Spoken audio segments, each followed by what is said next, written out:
Before we start, hit subscribe and drop comment if you love these stories. All right, today's one is absolutely crazy. Let's dive in. I didn't lose my engagement during a fight. I lost it during a joke. Her best friend decided to do a stand-up roast at a small get-together. Everyone laughed, including her. So when it was my turn, I didn't yell. I didn't insult anyone's looks. I just told the truth. The room went quiet in a way laughter never does. That night, I realized something important. It wasn't the joke that ended the relationship. It was who she chose to protect when the joke landed. I left without shouting. She didn't stop me. And over the next few months, everything I'd been quietly holding together collapsed the moment I walked away. This isn't a revenge story. It's what happens when respect is tested and fails the audit. The only nepotism was the work. I worked logistics for a living, which meant if I did my job perfectly, nothing happened. Trucks moved. Emails stayed boring. Nobody noticed. When I messed up, entire regions screamed. That was the deal. My name is Marcus Bennett. Mark, if you're not mad at me. I was 28, a logistics coordinator at Bennett Transport Solutions, responsible for Eastern Region operations, 7 states, 4 time zones, a rotating cast of carriers who all believed deadlines were a suggestion. What no one at the company knew, not HR, not management, not the VP who thought my name sounded familiar for reasons he couldn't place, was that Bennett Transport Solutions belonged to my father. That wasn't an accident. My father, Thomas Bennett, had built the company from 1 truck, 2 drivers, and a warehouse that leaked when it rained sideways. He believed 2 things with religious certainty. 1, ignorance at the top killed companies. 2, sons who skipped steps killed legacies. So when I joined the company, he gave me exactly 0 advantages. No office, no introductions, no special projects, no "this is my son" handshake tour. He made 1 phone call to HR. Put him where the noise is, he said. If he quits, don't tell me. That was the extent of my inheritance. I started on phones. Day 1, headset too tight, script too long, and a supervisor named Gary who smelled like gas station coffee, and disappointment leaned over my cubicle. Rule 1, Gary said. Everyone calling you thinks it's your fault. What if it isn't? I asked. He laughed like I told a joke. Oh kid. Phones turned into dispatch. Dispatch turned into night shifts. Night shifts turned into audits. Route spreadsheets at 3 a.m. where you learned which carriers lied, which drivers cut corners, and which states quietly hated trucks. By year 2, I could tell you which mountain passes closed first in September, and which DOT websites lied about it until it was too late. By year 3, I stopped being surprised when things broke. By year 4, I stopped being impressed by people who sounded confident. That's how I ended up catching the error. It was a Monday. Always a Monday. Disasters love Mondays. I was halfway through my second coffee, cold because hot coffee was for people with optimism, when a routing badge caught my eye. 42 trucks scheduled to pass through Eagle Ridge Pass in early October. Eagle Ridge Pass had been closed for 5 days. Avalanche risk, full shutdown, no exceptions. I stared at the screen. Then I checked the weather report. Then I checked the DOT notice. Then I checked who approved the route. Automated optimization software. I exhaled slowly. Hey, Sarah, I said, standing up. Sarah, the senior planner, didn't look up from her monitor. If this is about Carrier 391, I already yelled at them. Cool. This is about gravity and snow. That got her attention. I turned my screen toward her. We've got 42 trucks scheduled through Eagle Ridge. She frowned. That can't be right. It is, I said. And if they hit the closure, they'll dead stop on the east side. That's $15 million in freight delayed, for breach of contract penalties, and 1 very angry electronics client. Sarah swore quietly. How long do we have? 3 hours before the first truck hits the base. She grabbed her phone. Get ops on standby. I was already dialing. The next 3 hours were controlled chaos. I rerouted trucks through alternate passes, renegotiated emergency rates, bribed 1 carrier with future volume, and threatened another with audits they absolutely did not want. At one point, a carrier rep said, "That's not really our problem."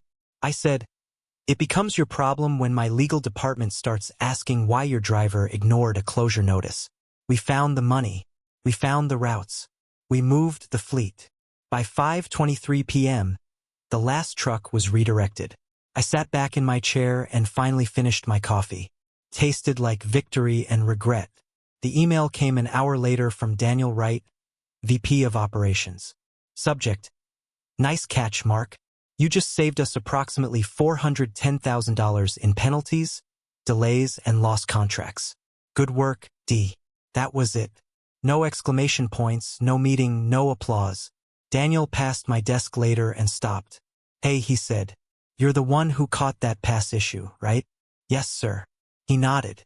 Good instincts. Then he walked away. I went back to my screen. That was the job. I didn't tell my girlfriend. Not because it was a secret, because it wasn't a story. To her, I was just Mark, logistics guy, stable, reliable, the human equivalent of a charging cable. And to be fair, I liked it that way. Because here's the thing about hidden power. You find out who people really are when they think you don't have any. And I'd learned that lesson early. When my father taught me logistics, he never talked about trucks. He talked about people. Anyone can manage success, he said once, standing in a warehouse so cold our breath fogged. Failure tells you who knows what they're doing. What about money? I asked. He snorted. Money just hides mistakes. I didn't understand that then. I would. That night I drove home in my paid-off Honda. Radio low, mind quiet. Another day where nothing happened, which meant everything worked. And somewhere between the closed mountain pass and the invisible wind, I smiled just a little because the joke had already started. Nobody knew who I was, and that was exactly how my father wanted it and exactly how I liked it. For now, engaged but leasing. I met Sophia at a birthday party I hadn't wanted to attend. Not because I disliked people, because I disliked standing. The apartment was loud, crowded, and smelled like someone had spilled beer on ambition. I posted up near the snack table with a paper plate and a TV remote, watching a basketball game on mute like it was a public service. Sophia found me. She leaned over and pointed at the screen. What's the score? I told her. She stayed. That was how it started. She had a way of occupying space that made it feel intentional, like rooms were lucky she'd shown up. She laughed easily, spoke confidently, and never seemed to wonder whether she belonged somewhere. She didn't scan faces for approval. She assumed it. Meanwhile, I tracked exits and food replenishment cycles. We talked for 3 hours about nothing important and everything adjacent. She told me about social campaigns, brand voices, and audience engagement. I told her about weather patterns and why trucks hated Mondays. She said, "That's oddly fascinating." I said, "That's the nicest thing anyone's ever said about freight." She laughed. I decided to keep her. We dated for 20 months. She introduced me as her boyfriend who works in logistics like it was a character trait, not a job. I introduced her as Sophia. She had ambition in bulk, vision boards, 5-year plans that changed quarterly. She talked about momentum a lot, even when she was standing still. I proposed on a quiet weekend. No crowd, no cameras, just us and a view that didn't need filters. She cried, said yes, posted the ring 8 minutes later. I didn't mind. I'd saved for months. Over time, skipped trips. The ring wasn't huge, but it was paid for, which I'd learned mattered more. The apartment came next. Sophia lived in a 1-bedroom in the city, 25 minutes from my job. My old place was 95 minutes away and smelled like a bad decision. "Why don't you move in?" she said, like she just solved a puzzle. "Just until we find something bigger after the wedding." It made sense. That should have been my first warning. We had the money talk at her kitchen counter. She had a notebook. I had a calculator. "Rent is $1,400, she said. "I'll cover 6. "I'll do 8, I said. "Plus utilities and groceries." She tilted her head. "Are you sure?" "Yes." She smiled. "I just want things to feel balanced." I almost laughed. "Let's do the math. Rent $1,400, me $800, her $600, utilities me, internet me, groceries me, dates mostly me, emergency oops I forgot my card me." But I told myself it was temporary. A team investment. Short-term imbalance for long-term stability. Logistics logic. Living together revealed patterns. I bought groceries. She bought candles. I stocked the fridge. She curated the vibe. If the light stayed on, I'd done my job. If the throw pillows matched the season, she'd done hers. Whenever something broke, I fixed it. Whenever something looked off, she replaced it. I paid bills. She reminded me often that it was her apartment. Not angrily, casually. Like a fun fact, my place doesn't have space for that chair. Let's not drill holes. It's my apartment. I don't want that in my apartment. Our apartment, I thought. But words matter. One night, I mentioned I'd covered an extra utility bill. She smiled. You're so good with that stuff. With what? Responsible things. I nodded. That was the moment I realized responsibility was not considered sexy. It was considered useful. The engagement didn't change the balance. Clarified it. I planned. She approved. I suggested, she adjusted, I paid, she curated. And every time I thought about it too long, I reminded myself that I wasn't being used. I was being trusted, which is what people tell themselves right before they notice the quiet punchline forming. I loved her. That was the problem. Because when you love someone, you don't notice when you're leasing your place in their life instead of owning a share. You just keep paying on time and smiling and calling it teamwork. For now, Damian Harper, creative visionary, unemployed. Damian Harper entered my life like a villain who'd missed his audition window. He wanted to project Megatron, dominant, inevitable, born to rule. But what came out was more background hyena from The Lion King. The one that laughs half a second too late and clearly doesn't know the plan. Trust fund energy. Zero gravity. Sophia introduced him one Friday night like I was supposed to be impressed. Mark, this is Damian, she said brightly. We went to college together. Damian gave me a once-over that started at my shoes and stopped somewhere around not worth finishing. Then he smiled. Not friendly, performative, like he was acknowledging a waiter he didn't intend to tip. Ah, he said. So you're the logistics guy? I shook his hand. Firm, polite, brief, and your eye prompted. Creative strategist, he said instantly. Of course he did. What does that mean? I asked. He laughed. A soft, breathy laugh that suggested wisdom without containing any. Brand narratives, visual storytelling, personal ecosystems. Got it, I said. You're unemployed. Sophia shot me a look. Damian blinked once, then laughed harder. Wow, man. Straight to the jokes.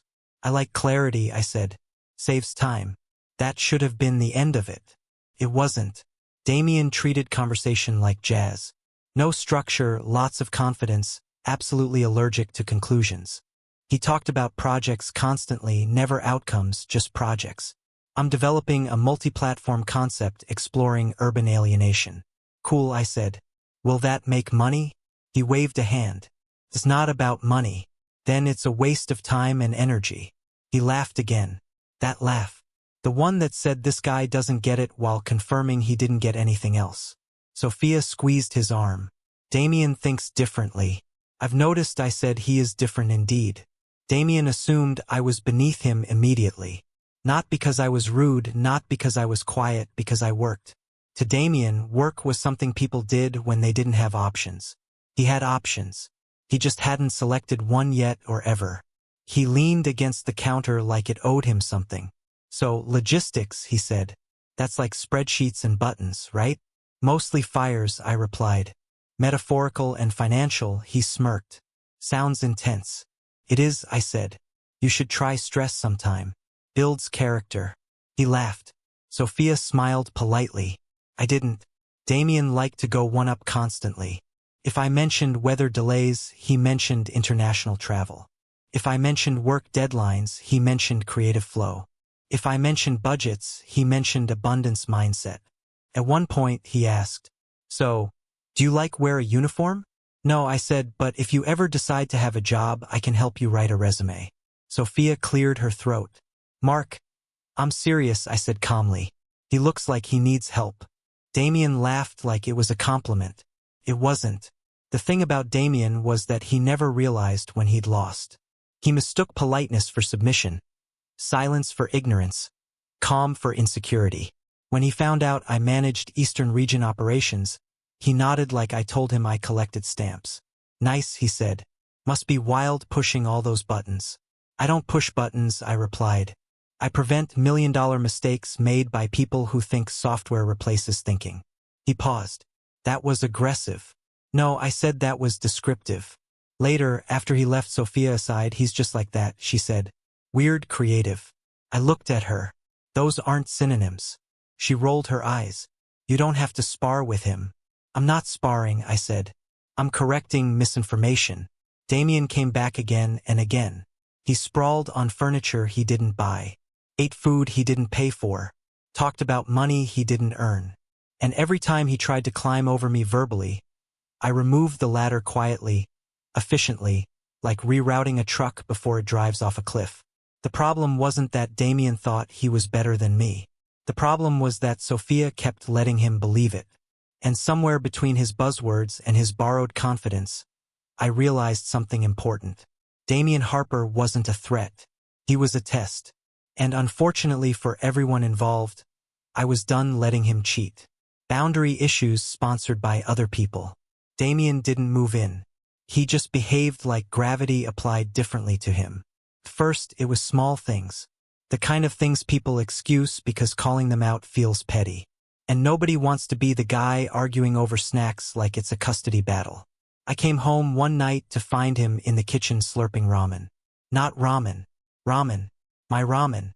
Imported. Expensive. The kind you buy after a long week because adulthood is mostly finding new ways to reward yourself for not committing arson. I stopped in the doorway. That's mine, I said. Damien didn't even look up. Sophia said you wouldn't mind. Sophia smiled from the counter. Sharing is caring, right? I nodded slowly. Sharing usually involves asking first. Damien grinned. Relax, man. It's just noodles. I walked over, placed my hand gently on his shoulder, friendly, polite, almost affectionate, and steered him toward the door. Totally, I said, smiling. Come back later. He blinked. What? I'm not kicking you out, I clarified. I'm rescheduling you. Sophia's eyes widened. Mark 10 minutes, I said to Damien. Plenty of time to finish chewing.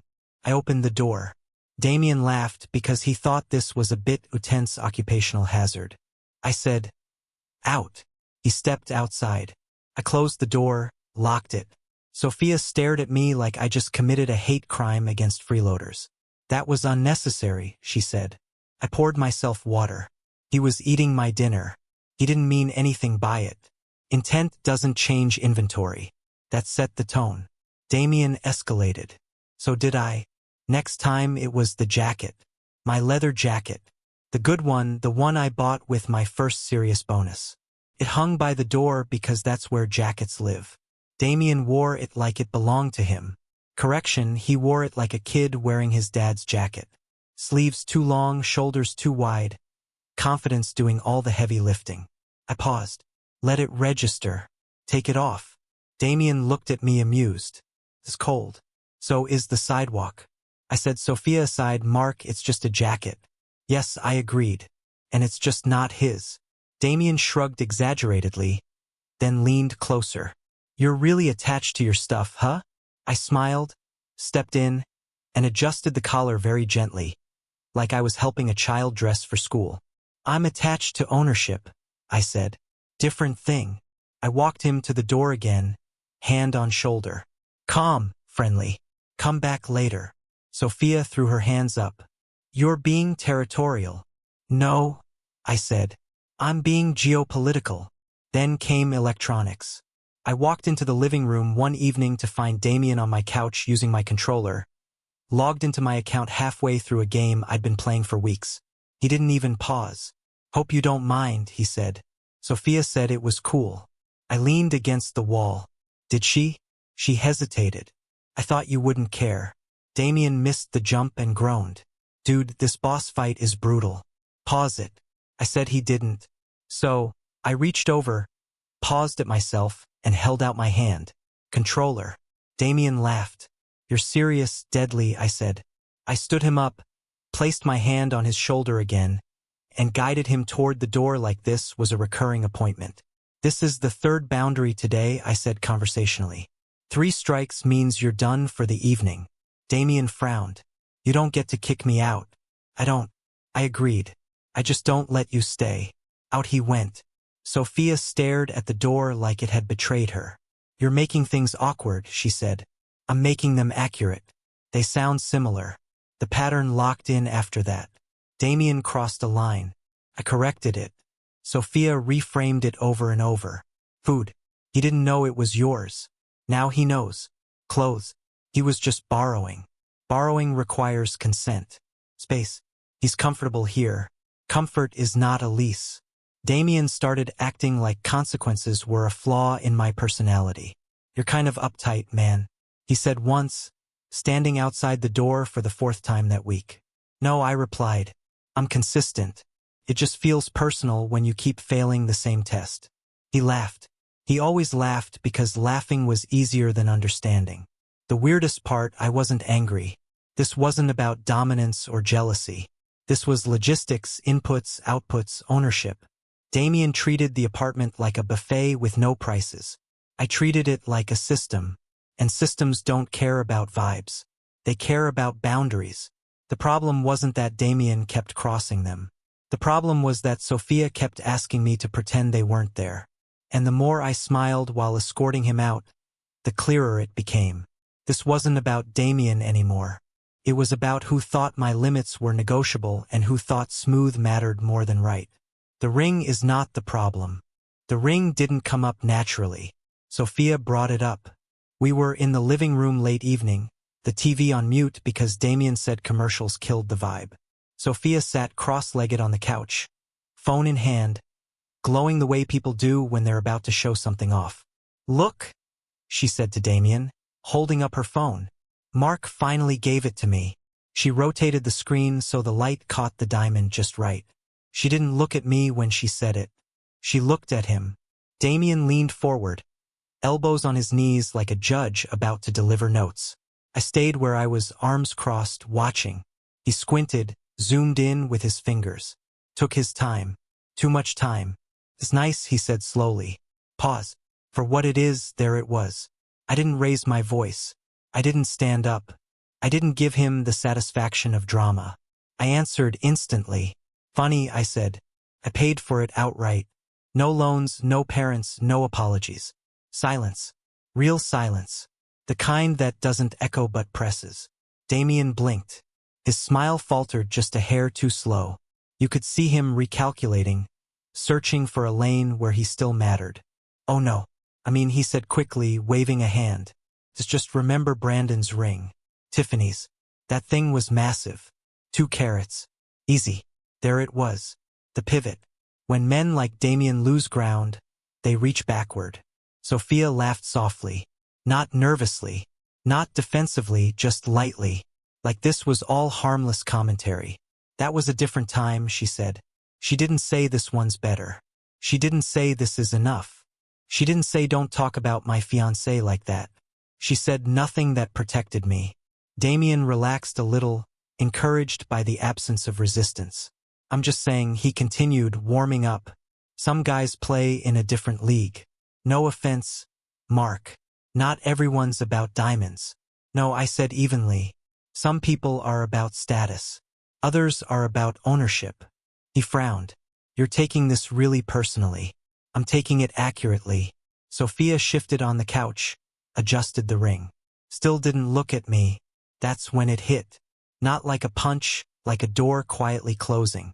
This wasn't about jewelry. It wasn't about money. It wasn't even about Damien.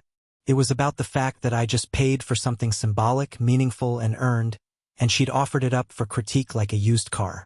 And when it was disrespected, she let it happen. I didn't argue, didn't insult him, didn't escalate. I just nodded once. Enjoy the conversation, I said, grabbing my jacket. Damien scoffed. Man, you're sensitive. No, I replied. I'm observant. I walked out. Outside, the night felt cooler than it should have. Or maybe I just stopped burning energy trying to be understood. I leaned against my car and stared at nothing for a minute. That was the moment I checked out emotionally.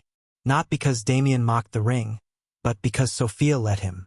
The ring wasn't the problem. It was just the last data point in a system that had already failed. And once you accept the system is broken, you stop trying to optimize it.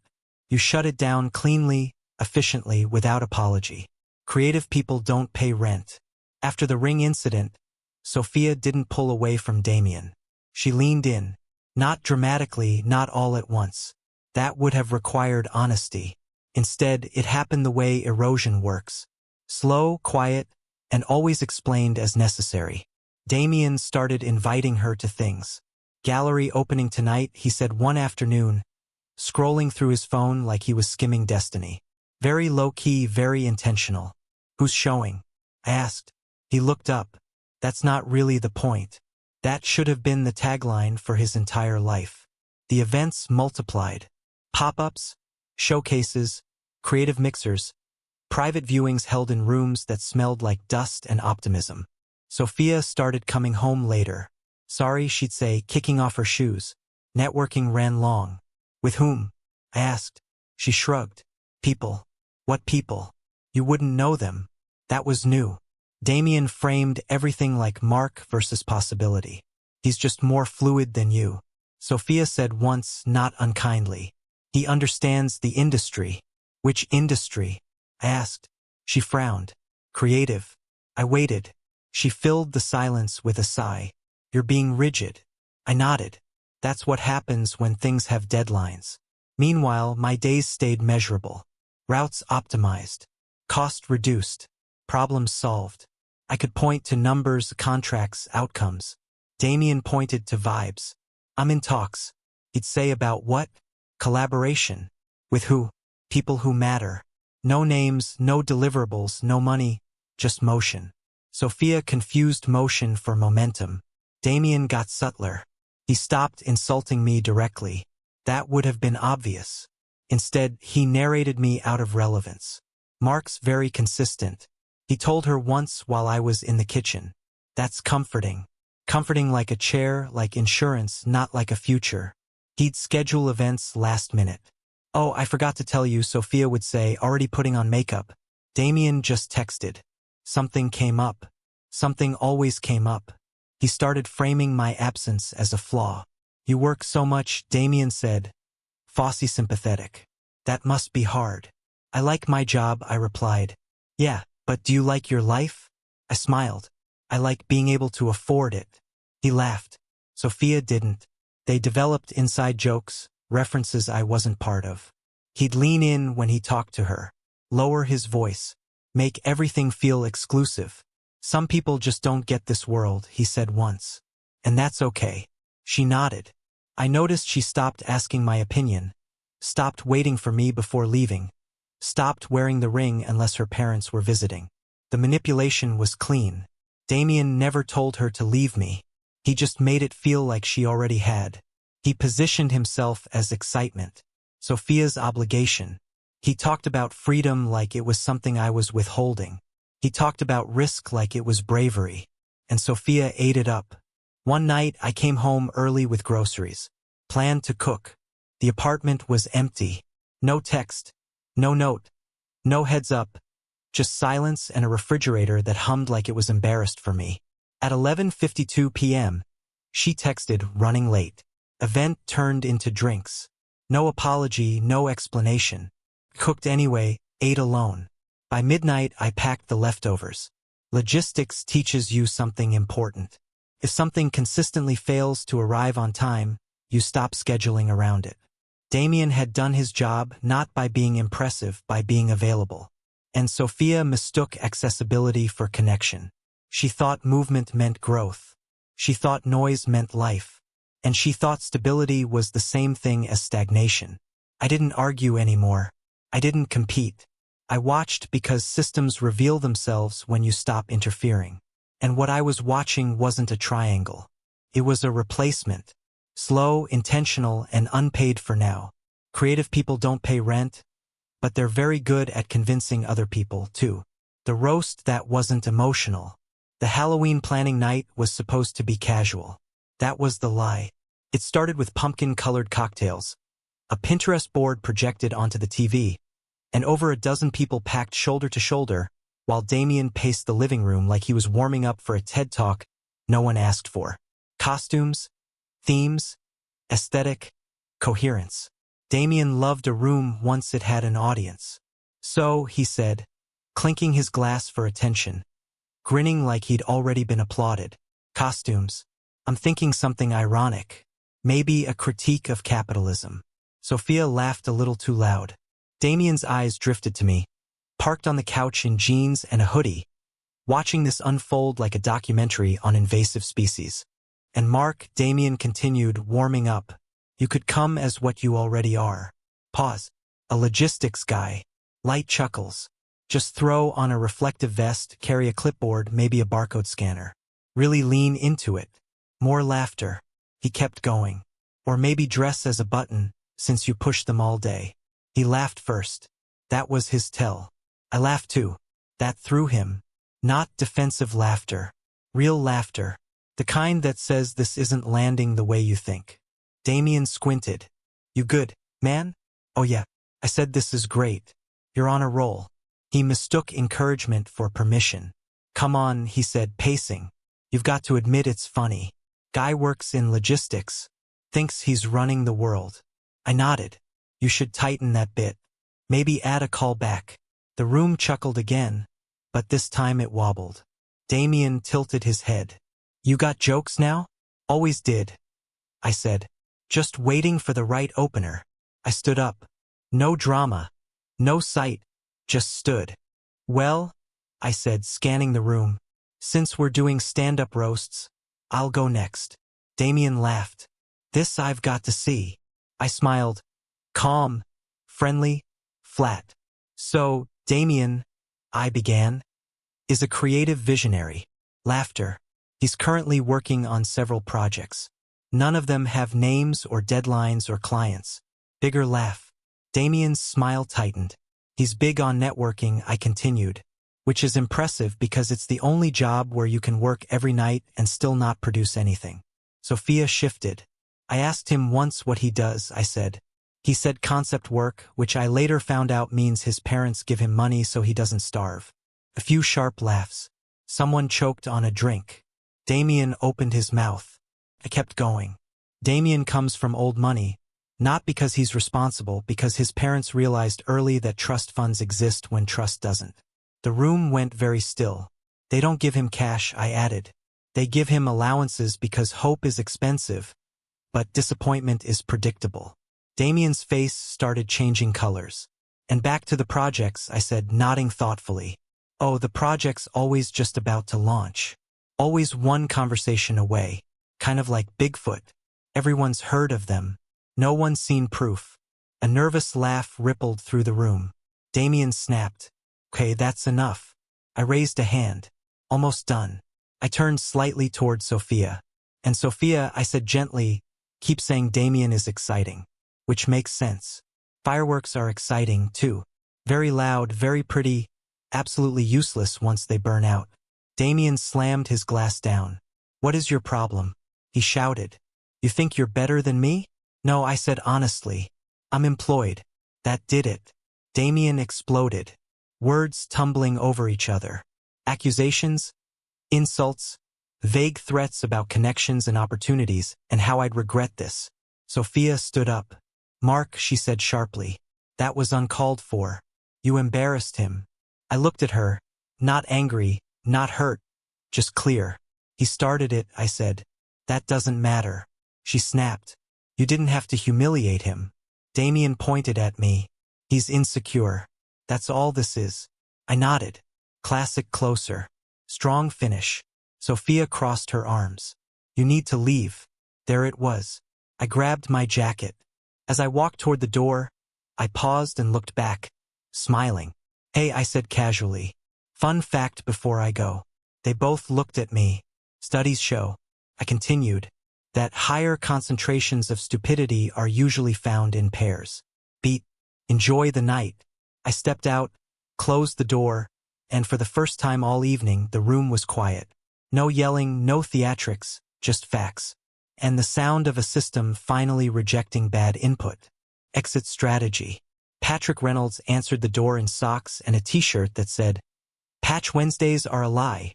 He took one look at me standing there at 12:19 a.m. with a duffel bag and said, "Okay. Couch or guest room? No questions. No sympathy face. No, you okay, man? Nonsense. Guest room." I said, "Good choice. Couch has bad energy." He stepped aside and let me in. Patrick was a network admin by trade and a systems analyst by personality. He believed most human problems were just poorly documented processes. We'd been friends since high school. He knew my default settings. He walked into the kitchen. Drink or food first? Both. Strong start. He came back with 2 beers and a bag of chips. Sat across from me like we were about to review game footage. So he said, "You look like someone told you your house was haunted and then handed you a lease renewal." "Sophia," I said. He nodded immediately. Of course it was. I gave him the short version. Damien, the ring, the roast. Sophia choosing smooth over right. Patrick listened without interrupting, which meant this mattered. When I finished, he leaned back and whistled. "Wow," he said. "Trust fund boy played kingmaker and your fiancée let him." She asked me to leave. Patrick raised his bottle. Bold strategy. I took a drink. She thought I'd come back. Patrick smiled. "That's because she doesn't understand systems." When I finished, he leaned back and said, "Okay. Diagnosis complete. And you weren't dating a person. You were dating a committee." I laughed despite myself. "And Damien," he continued, "that guy's a walking LinkedIn headline with no article. That might be the nicest thing anyone said about him." "Give me a minute," Patrick said, standing up. He came back with a whiteboard. He mounted it on the wall with the seriousness of a man installing life support. At the top, he wrote in blue marker "Days without Sophia."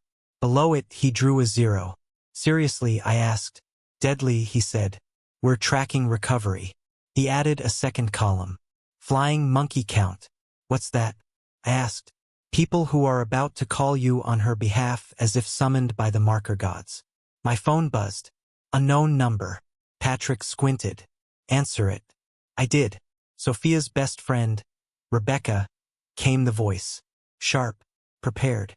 "Mark, we need to talk." I hung up. Patrick calmly wrote one underflying monkey count textbook. He said, "The days passed quietly. I worked, came back, ate, slept." Patrick didn't ask how I felt. He asked what I needed. On day 3, the board read, "Day 3, still breathing. Credit score intact. Flying monkey number 1. Rebecca, aggressive."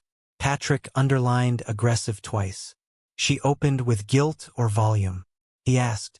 "Both?" I said. "Impressive lung capacity." Day 4 came with a name upgrade. Flying monkey number 2. Grace Hendricks, Sophia's mother. Furious. She called at 9:17 a.m. voice already at full boil. "Marcus, I don't know what kind of man you think you are. I'm the kind who doesn't get yelled at before breakfast." I said, "What do you want, Grace? You humiliated my daughter. You took her ring. You abandoned her. I moved out after she asked me to." I said, "As for the ring, I paid for it. That ring was a promise. She broke it by asking me to leave, so I left. Is that too difficult to understand? You left her alone. Then she should marry Damien," I replied. "He seems very invested." Dead silence, then screaming. I hung up. Patrick wrote suggested alternate groom next to her name and added a little star. By day 6, things escalated creatively. Flying monkey number 3, Emma Hendricks, sister. Accusatory voicemails. She left 3, each one louder than the last. A real trilogy. Patrick and I played them back like sports highlights. "She's peaking too early," Patrick said. "No pacing." The third voicemail ended with, "You'll regret this for the rest of your life." We laughed. Deleted all 3. Patrick updated the board. Voicemail arc unsatisfying conclusion. Day 7. No regret text sent. Growth. Flying monkey number 4. Random cousin. Block mid-sentence. He didn't even get a last name. Just vibes and entitlement. Day 9 brought my favorite. Flying monkey number 5. Kevin Shaw. Hostile. Overconfident. Kevin DM me on Instagram. Coward. Hope you're happy. You'll never do better than Sophia. I stared at the message. Do I know a Kevin Shaw? I asked. Patrick looked him up. Oh, that Kevin works at a startup. I smiled. Does he? Turns out Kevin worked at a small tech company owned by Chris Bennett, my childhood friend. Chris owed me a few favors, mostly because I'd saved him from shipping his entire inventory to the wrong coast 3 years earlier. I called Chris. Hey, I said. Random question.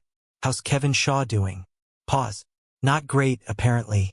Shame, I said. You should probably document that. 35 minutes later, Kevin was invited to a performance review. He did not survive. Patrick added, career terminated off-site. Day 11 was special. Flying monkey number 6. Aunt Helen Carson, social media warrior.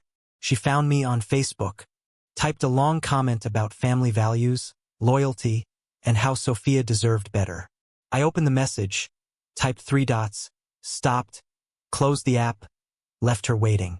Patrick watched me. You're not responding. No, I said. I'm letting her refresh. He nodded. Psychological warfare. Respect. Blocked. Then came day 13.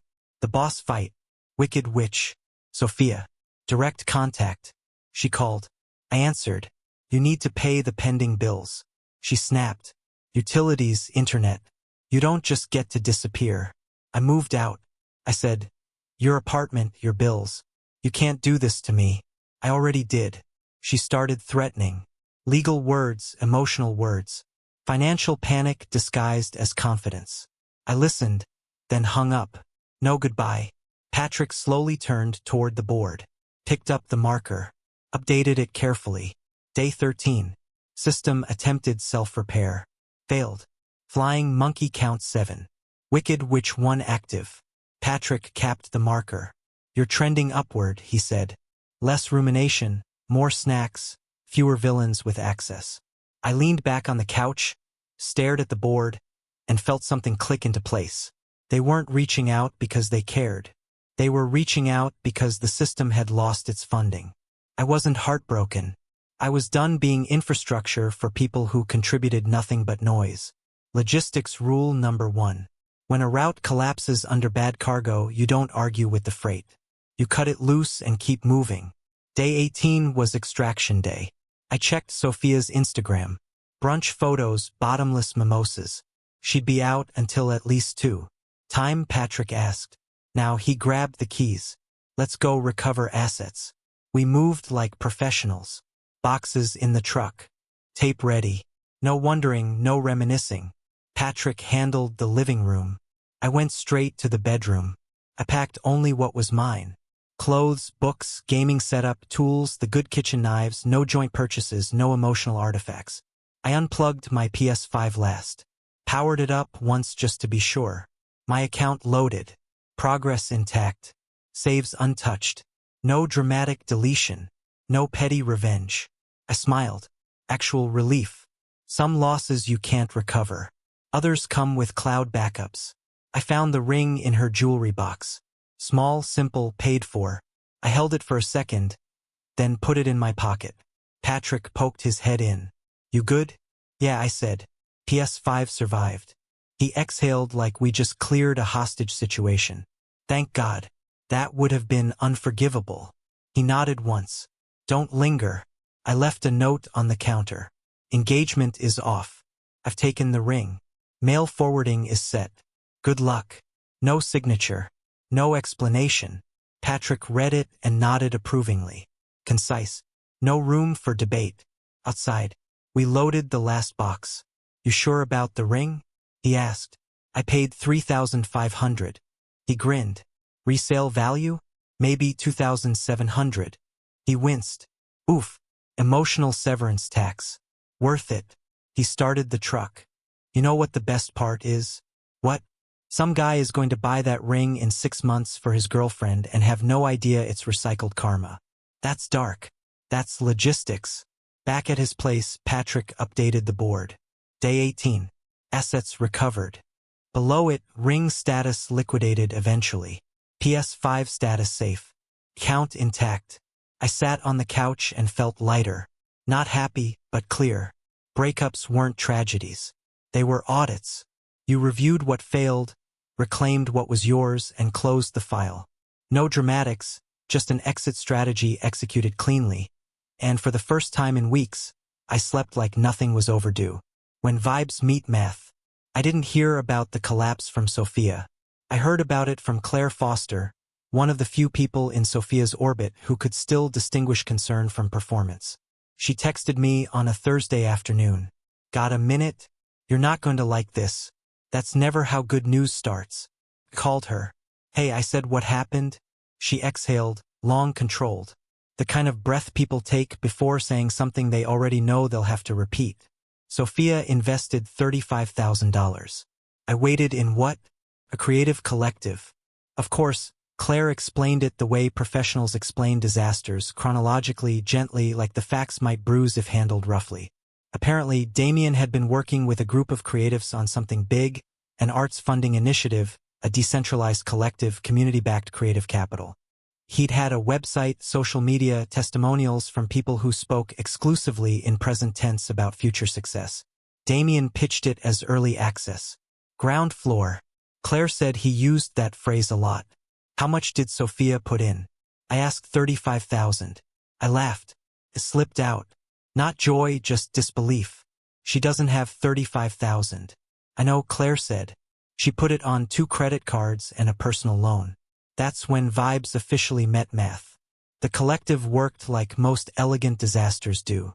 Early investors were paid with later investors' money.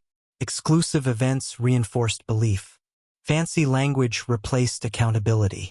They hosted pop-ups, networking nights, panels about sustainability that never addressed revenue.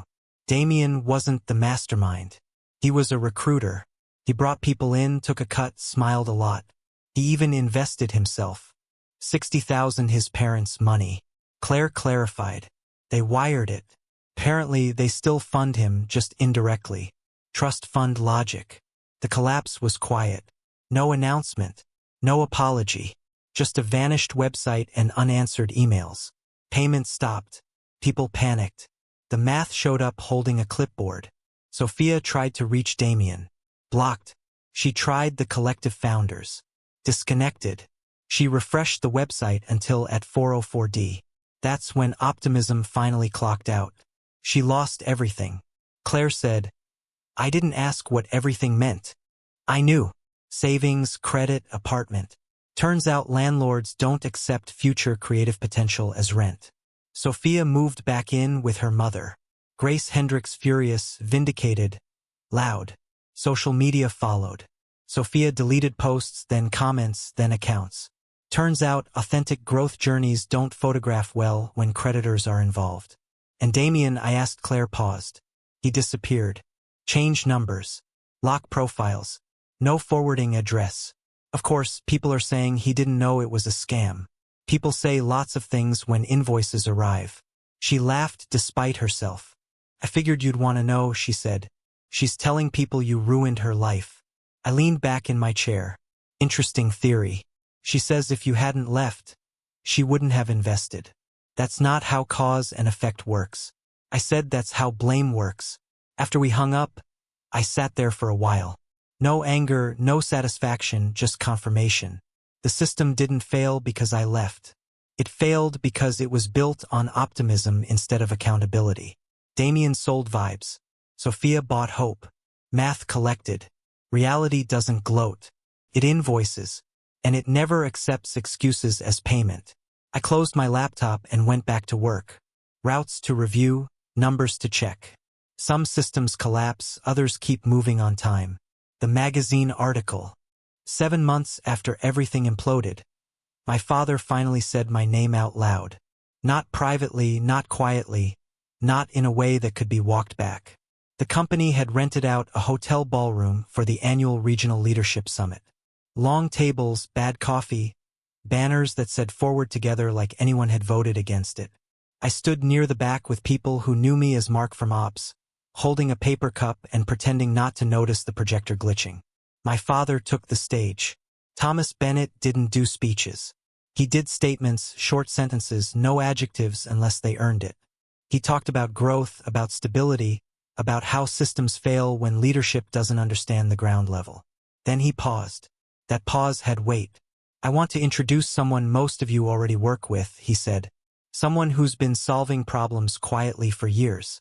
Murmurs, heads turning. I felt it coming and still didn't move. My son, he said, Marcus Bennett. Silence. Real silence. Not polite, not awkward, computational. He started on phones, my father continued. Dispatch, night audits, Eastern operations. He earned every role before I ever put my name behind his. A few people looked at me like I'd just taken off a mask. He'll be assuming executive leadership effective next quarter, my father said. If you've worked with him, nothing changes. If you haven't, you'll find out quickly. Applause followed. Hesitant at first, then louder. I nodded once, then stepped forward. Not to the podium, just closer like this was a conversation. Not a coronation. I'm not much for speeches, I said. And a few people smiled in relief. Which is good because this isn't one. Light laughter. I've worked here long enough to know two things, I continued. First, this company runs because people show up and fix problems when they're inconvenient. Second, at some point, every one of you has cursed Senior Bennett under your breath. That got a real laugh. The kind that carries guilt. I paused, looked around the room slowly, and I added deadpan. I know exactly who you are. The room froze, eyes widened. Someone actually swallowed loud enough to be heard. I let it hang for half a beat longer than was comfortable. Then I smiled. I'm kidding, I said. Mostly laughter broke out, sharp and relieved. Look, I went on voice steady now. I've been on phones. I've worked nights. I've cleaned up messes that weren't mine. I've been frustrated, ignored, and convinced the system was broken more times than I can count. A few nods, real ones. If I hadn't been in your shoes, I said. I might think differently, but I was. So I don't. I glanced toward my father, then back to the room.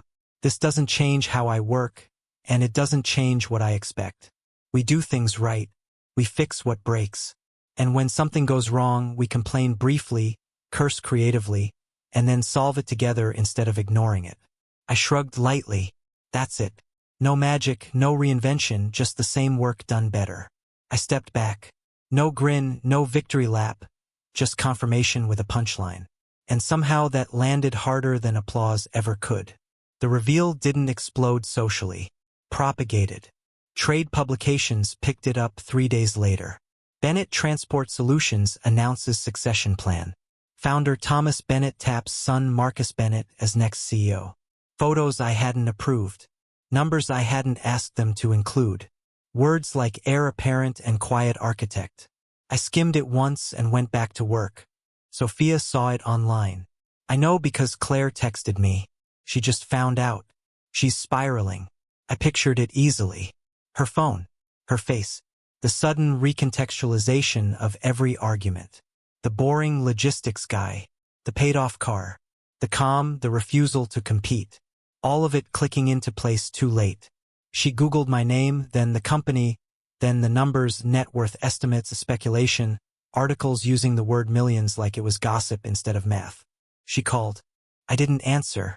She texted, "Is this real?" I didn't respond. Not out of cruelty, out of completion. Later that night, I sat alone in my apartment, the article open on my laptop.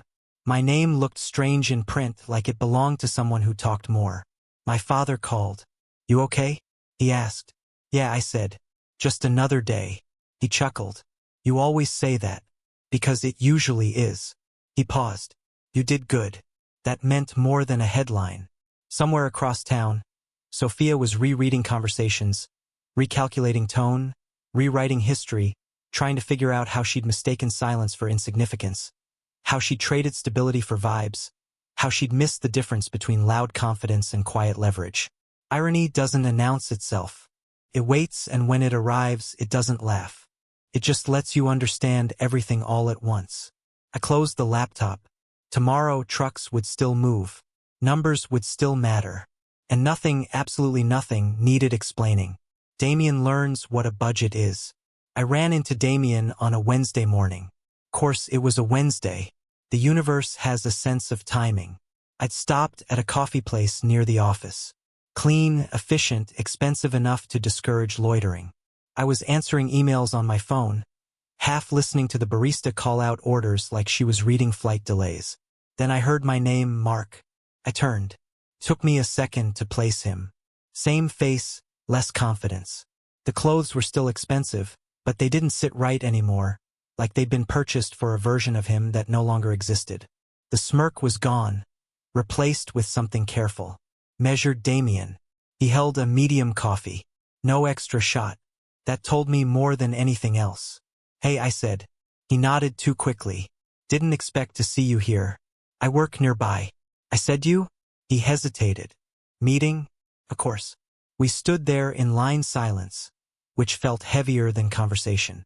So he said finally, congrats on everything. I didn't ask what everything meant. I just nodded. Thanks. He shifted his weight. I saw the article. I figured you always downplayed things, he said. Didn't realize you were, employed. I offered. He smiled weakly. No, I mean ownership level, different skill set, I said. Same hours. He laughed, but it didn't land. He launched into it like a man afraid of dead air. Things got weird after the collective collapsed, he said. People panicked. No one wanted to take responsibility. I got blamed for stuff. I didn't even run. I waited. I invested too, he added quickly. 60 grand. Not yours, I said. He flinched. Still, it hurt. I'm sure. He stared into his cup. My parents cut me off. Said I need to learn budgeting. There it was, the headline. He didn't want to read. That's rough. I said, checking my watch. He missed the cue. I've been doing freelance stuff, he continued. Actual work, real deadlines. Turns out it's exhausting. Yeah, I said. That's why people charge for it. He tried to pivot. Sophia is not doing great either, he said. She's blaming me. Says I manipulated her. I shrugged. People blame whoever's still reachable. That's not fair, he said quickly. I believed in the project. You believed in the returns, I replied. Different. His jaw tightened. You always thought you were better than me. I met his eyes for the first time. No, I said. I thought you were loud. Silence. A good one. The barista called my order. I stepped forward, grabbed my coffee. Damien followed me a step too close. Look, he said. I know things didn't end well between us, but maybe we could. Nope, I said. Not harsh, not loud. Final, he stopped. I turned back once. For what it's worth, learning to budget is a skill. You'll either pick it up or it'll pick you apart. He didn't respond. He couldn't. I walked out. The coffee was still hot. Behind me, Damien Harper, former creative visionary, was calculating whether he could afford oat milk tomorrow. And for the first time since I'd met him, he wasn't laughing. That was the budget lesson. Second chances are not store credit. Sophia showed up on a Saturday. No warning, no text. Just standing on the sidewalk outside my building like she'd been dropped there by a rideshare algorithm that hated irony. She looked smaller, not physically, though she'd lost weight, but structurally. The confidence that used to fill space had folded in on itself. Her clothes were simpler now, practical, the kind you wear when you're not trying to be seen. Mark, she said when she saw me, relief first, hope second. I stopped. I didn't smile. Hi, Sophia. She took a breath like she'd rehearsed this and immediately forgotten all of it. I know you don't want to see me, she said. I just need 5 minutes, please. I checked my watch. 3, I said. I'm parked illegally. That got a blink. We stood there. Traffic hummed. Life continued, indifferent and on schedule. I messed up, she said. I know that now. I let Damien get in my head. I took you for granted. Everything you did, how you showed up, it just became invisible to me. I nodded once. Not encouragement, acknowledgement. I wanted excitement, she continued. I wanted to feel like I was part of something bigger. He made me feel chosen and I made you feel funded, I said. She winced. That's not fair. It is, I replied calmly. It's just not flattering. Her eyes filled. She wiped them quickly like tears were another expense she couldn't afford. I lost everything, she said. The money, the apartment, my job prospects. I'm living with my mom again. I've been working reception at a dentist's office. I hate it. I don't. I said working reception is honest work. She laughed despite herself. then caught it and looked embarrassed. I saw the article. She said about you about the company. Oh, you did. You never told me. You never asked. That landed harder than she expected. I didn't know, she said quietly. If I had, I raised a hand. Not angry, just precise. That's the problem. I said, you're still talking about if. Second chances don't work on hypotheticals. She stepped closer. I'm asking for one more shot. I've changed. Have you? I asked. She opened her mouth, closed it. Silence did the answering. I leaned against my car, folded my arms. Here's the thing, Sophia. I said, you didn't leave because I wasn't enough. You left because you thought you could trade stability for excitement without consequences. That's not. It is, I said gently, and now the excitement's gone, and you're hoping stability is still on the shelf. She shook her head. I love you. I smiled. Small, polite. You love the version of me you didn't know existed. Her shoulders sagged. So that's it, she said. I don't get another chance. No, I said you get a chance to move on. Just not with me. She looked at me for a long moment like she was searching for an override button. Didn't find one. I unlocked my car. One more thing, I added, turning back. Second chances aren't store credit. You don't get them just because the first purchase didn't work out. She nodded slowly. I understand. I wasn't sure she did, but understanding wasn't my responsibility anymore. I got in the car, started the engine, and pulled away. In the mirror, I saw her still standing there, crying quietly, finally alone with the math. And for the first time since I'd known her, there was nothing left for me to fix, which meant everything was exactly as it should be. Succession epilogue. The first day I officially ran the company, nothing dramatic happened. No alarms, no applause, no hostile takeovers in the parking lot, just trucks. I got to the office early, not because I had to, because I always had. The building smelled the same. Coffee, toner, and mild panic. The receptionist nodded at me like she always did. Morning, Mark. Morning. Same chair, same desk, different title on the email signature that no one had time to read. I logged in. My father came in later. No entourage, no ceremony, just a jacket over his arm and the expression of a man who'd spent 30 years worrying about things breaking in the night. You ready? He asked. I've been ready, I said. You just finally caught up. He smiled. Small, proud. Gone in a second. Don't screw it up, he said. I won't, I replied. I watched you. He laughed quietly. That's what I was afraid of. We had a meeting, not a big one. Operations leads, regional managers, people who measured their days in margins and minutes. I didn't give a speech. I asked questions, routes, costs, bottlenecks, weather projections. Someone joked, guess the honeymoon's over. I looked up. We were never on one. I got a few smiles. Around noon, Patrick texted me. CO life treating you okay? I replied, truck broke down outside Phoenix. Already handled. He sent back. Never change. I didn't intend to. At some point, someone forwarded me another article. My name again, my face again. Words like legacy and dynasty and next generation. I closed it without finishing. Those words were decorative. They didn't move freight. Later, I stood by the window of my office, the one with a door now, and watched the yard below. Forklifts moved. Trucks lined up. Drivers waited, impatient and necessary. Everything functioned. That was the win. Before I left for the day, my father stopped by once more. Proud of you, he said. I nodded. You should be. He left. I stayed. There was a weather alert on my screen. Snow building near a mountain pass. Early this year, I rerouted 3 trucks. Saved a problem before it arrived. When I finally shut down my computer, the office was quiet. No chaos, no noise, just systems doing what they were designed to do. I locked up, drove home in my paid-off car. A normal night, and that's how I knew it worked. Because after everything, betrayal, noise, collapse, revelations, I was doing exactly what I'd always done, working, and nothing felt out of place anymore.